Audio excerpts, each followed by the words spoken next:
구원을 이루시니 또 그들의 부르짖음을 구원하시리라. 오늘 말씀은 은혜로 감사하는 삶이라는 제목 가지고 같이 은혜를 나누도록 합니다. 은혜로운 신앙생활을 위해서, 은혜가 넘치는 삶을 위해서는 반드시 우리가 가져야 될 습관이 있습니다. 그것은 바로 감사하는 습관이 있어야 된다는 얘기죠. 감사가 생활화가 되어야만 은혜로운 신앙을 지킬 수가 있습니다. 또한 긍정의 에너지가 있어야 부정적이고 어두운 생각이나 감정에 빠지지 않을 수가 있습니다. 긍정의 에너지는 믿음을 가질 때 피어나는 꽃과도 같습니다. 한국기행 4,000회 특집으로 방송했던 유바카라는 밥 디자이너가 거기에 나옵니다. 부여에 귀천을 해서 그곳에서 자연을 벗어나 하루에 딱 한 팀만을 받아서 그 계절에 어울리는 밥상을 차려주는 힐링 장소로 유명해진 곳이 바로 유바카라는 곳입니다. 그 주인이 이런 말을 해요. 착각도 곱게 빚고 싶다. 착각마저도 곱게 빚으려고 하다 보면 자기만의 색깔을 갖게 된다는 긍정적인 마음이라고 볼 수가 있죠. 또 거기에 보니까 메뉴 중에 샌드위치 이름도 아주 기발한 이름이 있어요. 자연 친화적인 이름이라고 볼 수가 있는데, 샌드위치 이름이 뭐였냐면 가출 샌드위치. 무슨 말일까요? 자기가 키운 밭에서 가출한 채소로 만든 샌드위치다 라고 해서 가출 샌드위치. 그녀의 마음의 여유와 긍정의 자세를 엿볼 수가 있습니다. 도시에 찌든 도시 사람들에게 힐링을 줄 수가 있는 것이죠. 그래서 그것을 예약하려면 일주일 전부터 예약을 한다고 합니다. 우리는 가까이 있다고 함부로 하고 흔하다고 무시했던 것들이 어떤 사람에게는 그게 예술작품이 되며 어떤 사람에게는 마음의 상처를 치유하는 힐링의 재료가 된다는 것이죠. 하나님의 은혜도 마찬가지입니다. 하나님께서 우리에게 베푸신 은혜가 어디 하나뿐이겠습니까? 예수님께서 마태복음 6장 산상수훈에서 하신 말씀을 우리는 귀담아 들어야 됩니다. 그것을 새 번역으로 보면 이렇습니다. 그러므로 내가 너에게 말한다. 목숨을 부지하려고 무엇을 먹을까? 또는 무엇을 마실까 걱정하지 말라. 몸을 감싸려고 무엇을 입을까 걱정하지 말라. 목숨이 음식보다 중하지 아니하냐. 몸이 옷보다 소중하지 않아요.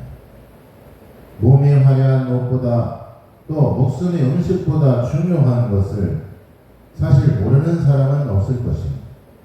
그런데 대부분 사람들은 어떻게 살아갑니까? 옷이 몸보다 중요한 것처럼 살아간다는 얘기입니다. 음식이 마치 목숨보다 소중한 것처럼 살아가고 있다는 것입니다.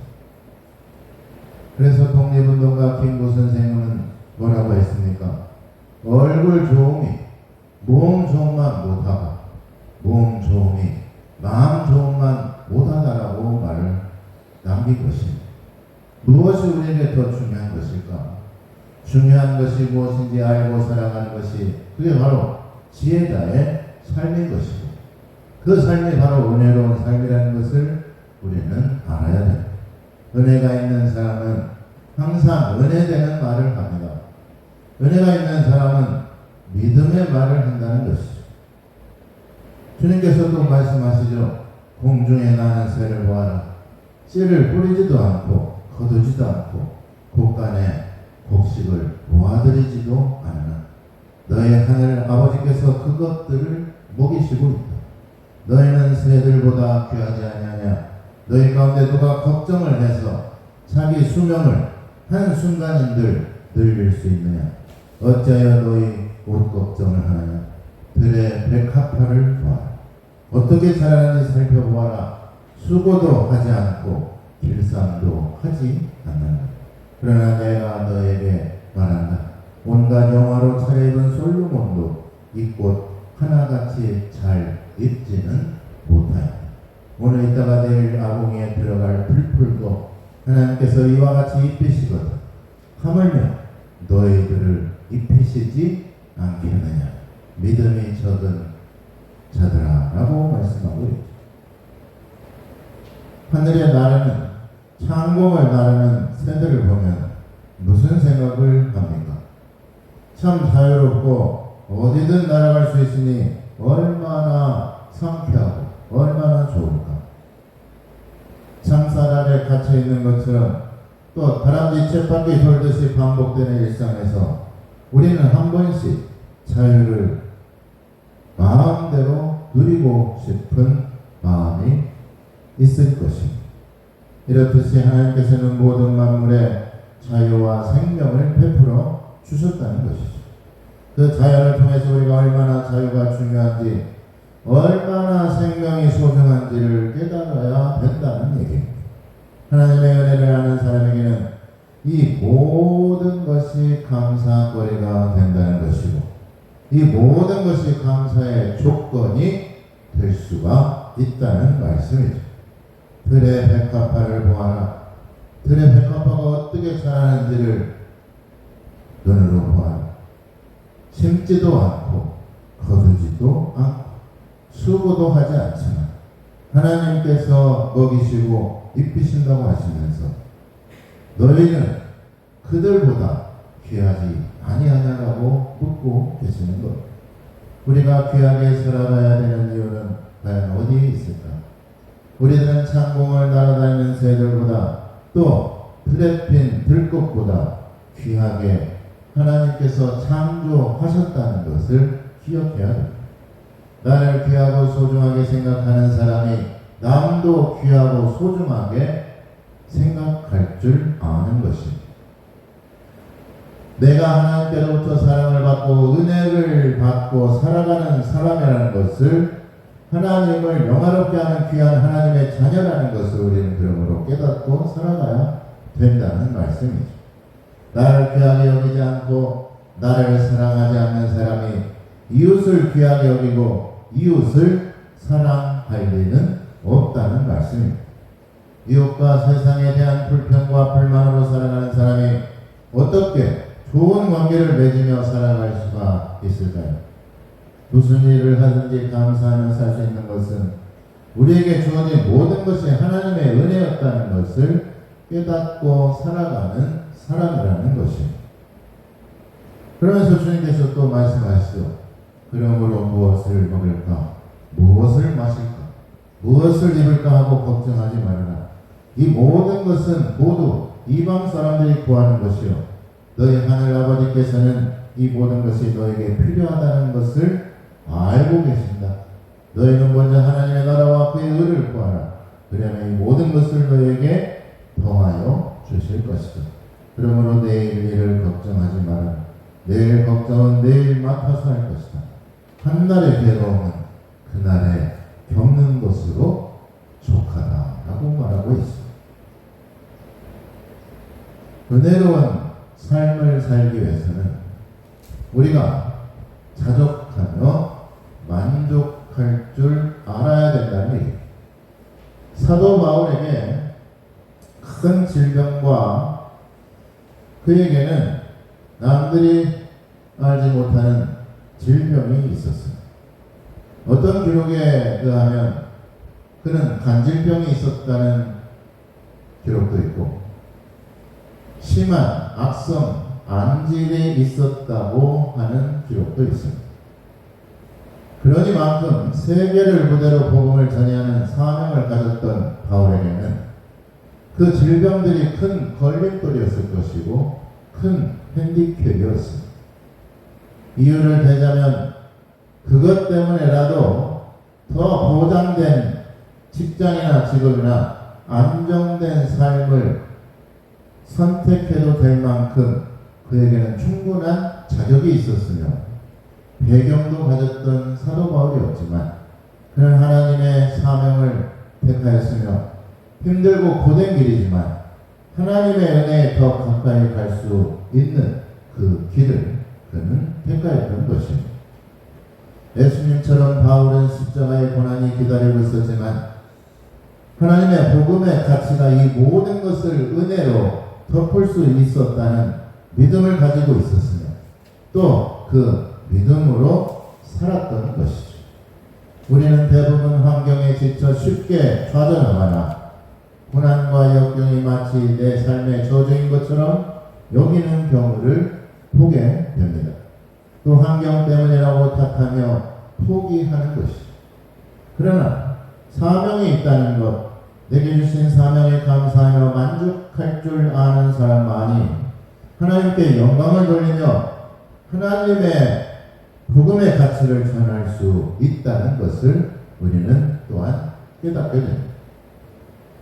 그러므로 우리는 얼마나 내 사명을 감당하고 있으며 또 우리는 얼마나 내 삶에 만족하며 살아가고 있느냐는 것이죠.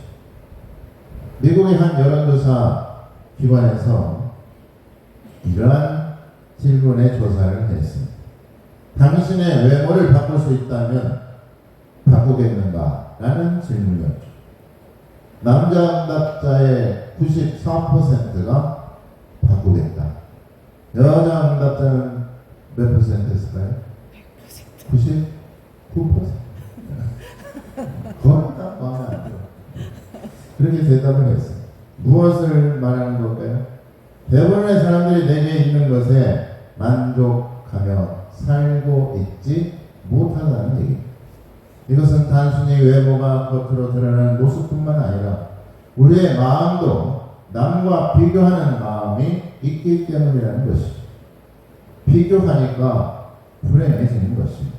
이것이 자신에 대해서 또는 자기 마음의 불안과 불만과 원망을 가지고 살아간다면 결코 그 삶에는 감사가 있을 수가 없는 것입니다. 그래서 초대 교부였던 성자 어거스틴은 이런 말을 남겼어요.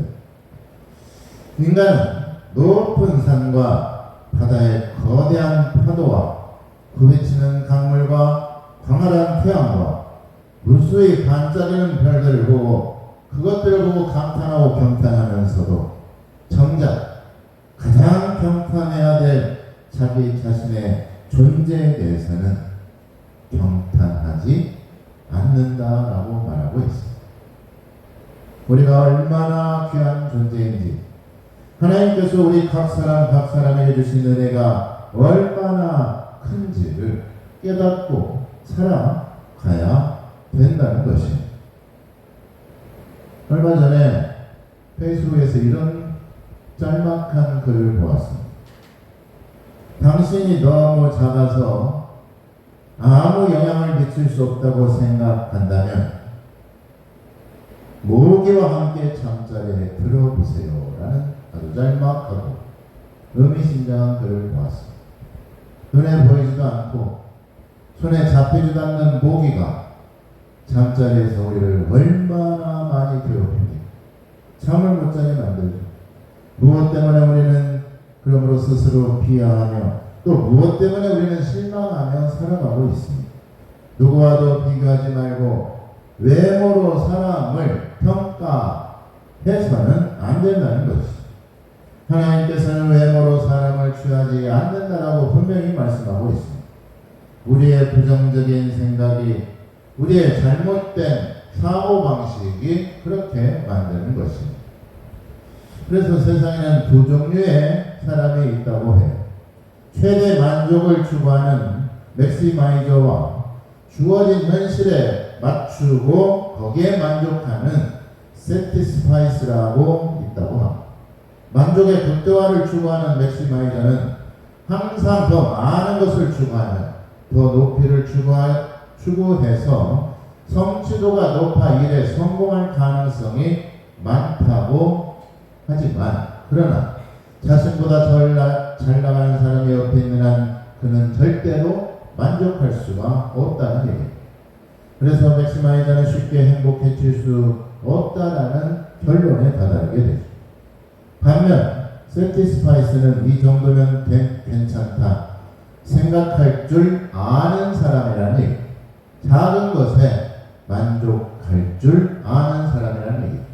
세티스파이스는 현실에 만족할 줄 알기 때문에 변화와 상승 의지에 만족할 줄 안다는 것이고, 또 상대평가에 크게 성공하지 못한 사람이라고 평가받을 수도 있지만, 그러나 이에 대해서 별로 개의치 않기 때문에 늘 감사하는 삶을 살아간다는 말씀입니다. 중요한 것은 맥시마이저는 내적 기쁨을 누리지 못하고 세티스파이스는 내적 기쁨을 누린다는 것입니다. 겉으로 드러나는 것보다 마음의 만족과 평안이 무엇보다도 중요하다는 것이죠. 잠언 17장 22절에 마음의 즐거움은 양에게라도 심령의 근심은 뼈를 마르게 하느니라 라고 말하고 있습니다. 무언가를 많이 소유했다고 과연 그 사람이 행복할까요? 내가 남들보다 더 많이 가졌다고 과연 그는 만족할 수 있을까? 그렇게 겉으로 드러나는 것에 만족하기보다는 우리는 주어진 과정에서 만족을 즐기고 마음의 만족을 위해서 살아가는 사람이 감사하며 은혜로운 삶을 살아갈 수 있게 된다는 얘기입니다. 잠언 27장 19절 21절에 물에 비치면 얼굴이 서로 같은 것 같이 사람의 마음도 서로 비치는, 수월과 마정은 만족함이 없고 사람의 눈도 만족함이 없는, 도가니로 은을 풀무로 금을 칭찬으로 사람을 단련하느니라 라고 말하고 있습니다. 물에 비친 얼굴을 보면 자신의 모습을 볼 수 있듯이 마음도 마찬가지로 서로를 비춰준다는 것이죠. 그래서 만족하는 사람은 다른 사람에게도 만족을 줄 수가 있다는 얘기입니다.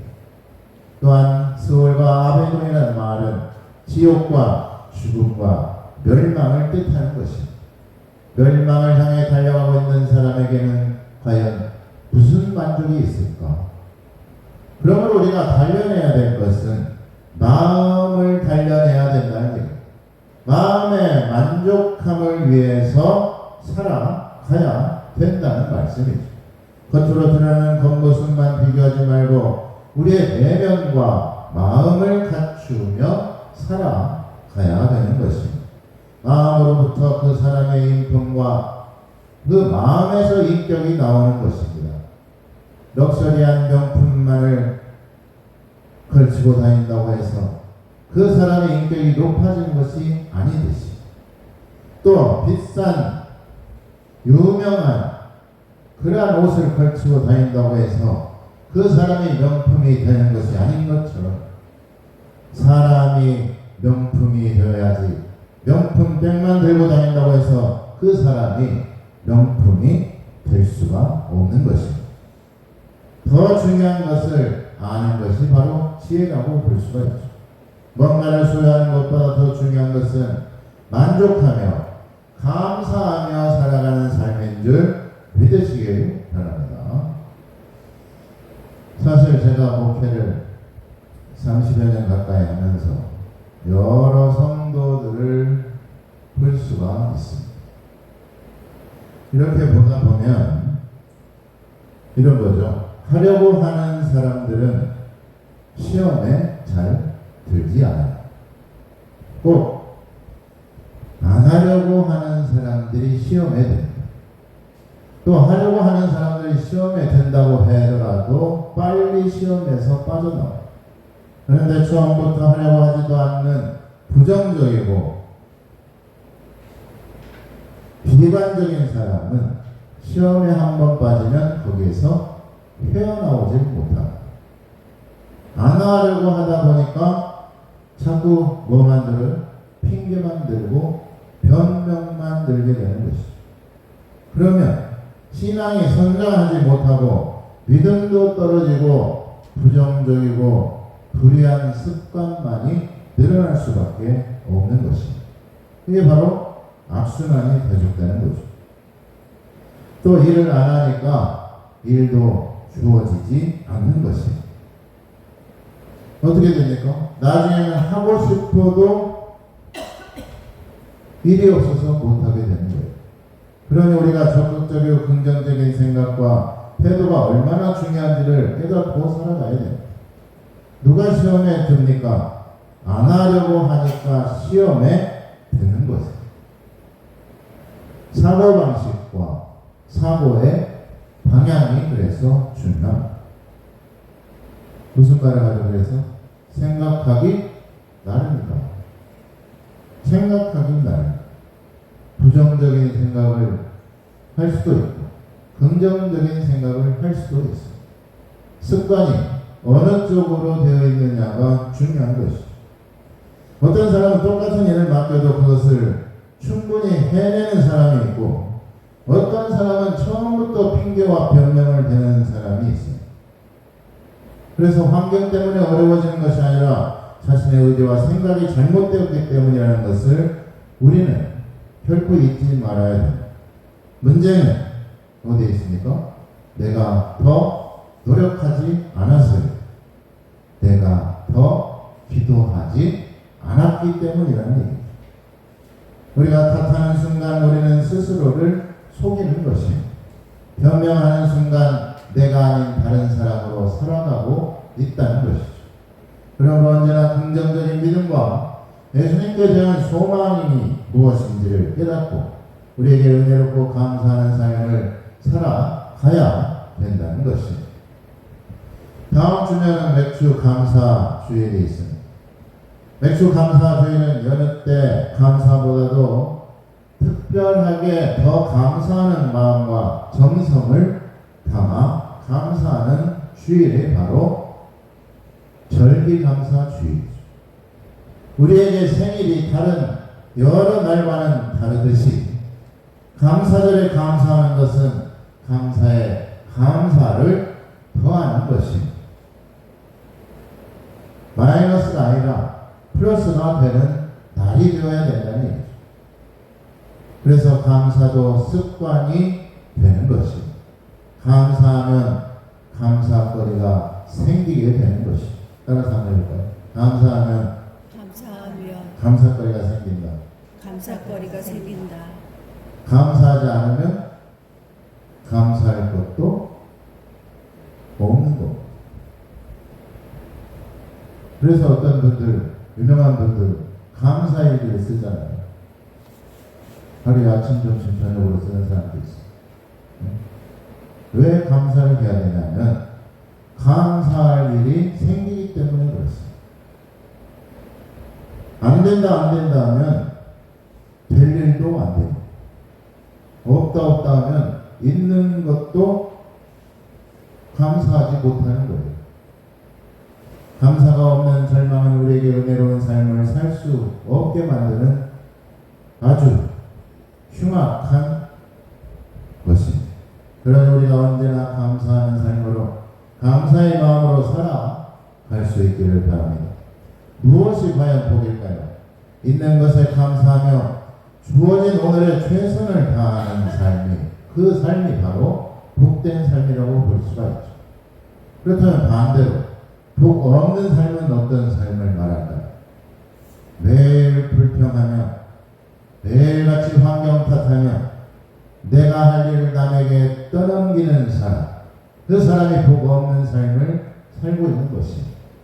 게으름과 나태함은 가난과 굶주림과 직결된다는 것을 우리는 알 수가 있습니다. 잠언지에서에 보면 이런 말이 있어요. 좀 더 자자, 좀 더 눕자. 빈궁이 강도처럼 올 것이다. 잠언 24장 33절 34절을 보면 네가 좀 더 자자, 좀 더 졸자, 손을 모으고 좀 더 누워있자 하니 내 빈궁이 강도같이 오며 내 곰핍이 군사같이 이르리라 라고 말하고 있죠. 태도가 중요합니다. 감사하는 태도가 곧 은혜로운 삶을 이끌어 간다는 것을 기억하시기 바랍니다. 마지막으로 은혜로운 삶은 믿음과 순종하는 삶을 말하는 것입니다. 감사할 게 없다고 늘 불평하고 원망만 한다면 그 결과 감사할 일은 점점 나와 멀어질 것이고 감사할 수 있는 조건조차도 다 사라지고 만다는 것입니다. 감사해야 할 때도 그게 감사할 일인지 무감각하게 되는 것이고 만성에 젖어서 감사해야 될 때에도 무덤덤해지게 되는 것입니다. 안성맞춤이라는 말이 있어요. 감사의 삶의 안성맞춤은 바로 믿음과 순종하는 삶의 태도에서 감사의 삶이 나온다는 것입니다. 감사할 줄 아는 사람이 믿음과 순종의 삶을 살아가게 된다는 사실을 믿으시기 바랍니다.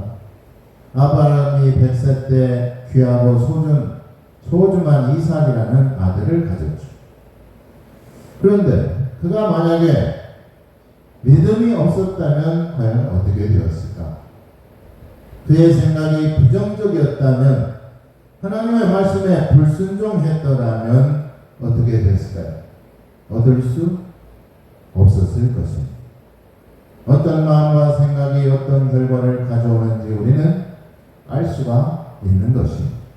하나님께서 약속하신 말씀을 믿고 순종하였기에 놀라운 은혜의 역사가 그의 삶 가운데서 일어났던 것이죠.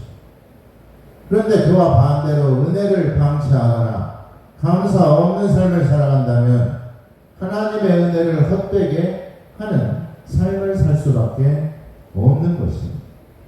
하나님을 제대로 믿지 못하는 불신과 하나님의 뜻을 깨닫지 못하는 무지함과 불의함으로는 어떠한 은혜로운 결과도 얻어내지 못한다는 말씀입니다. 은혜를 더하려고 우리는 죄를 지을 수는 없는 것입니다. 로마서 6장 1절 2절에 보니까 그런즉 우리가 무슨 말을 하리요? 은혜를 더하게 하려고 죄에 거하겠느냐? 그럴 수 없느니라. 죄에 대하여 죽은 우리가 어찌 그 가운데 더 살리요? 죄를 지우려고 우리가 아무리 노력한다고 해도 그 죄가 지워지지 않습니다. 주홍글씨와 같이 죄는 우리를 따라다니는 것이죠.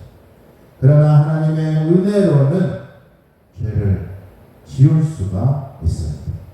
은혜가 있는 곳에 죄가 더한다고, 죄가 더한 곳에 은혜가 많다고 했습니다. 은혜만이 죄를 없앨 수가 있는 것이고 죄를 사할 수가 있기 때문에 그렇습니다. 예수님의 십자가의 은혜로는 우리의 주홍같이 붉은 죄까지도 깨끗하게 씻어낼 수가 있는 것입니다.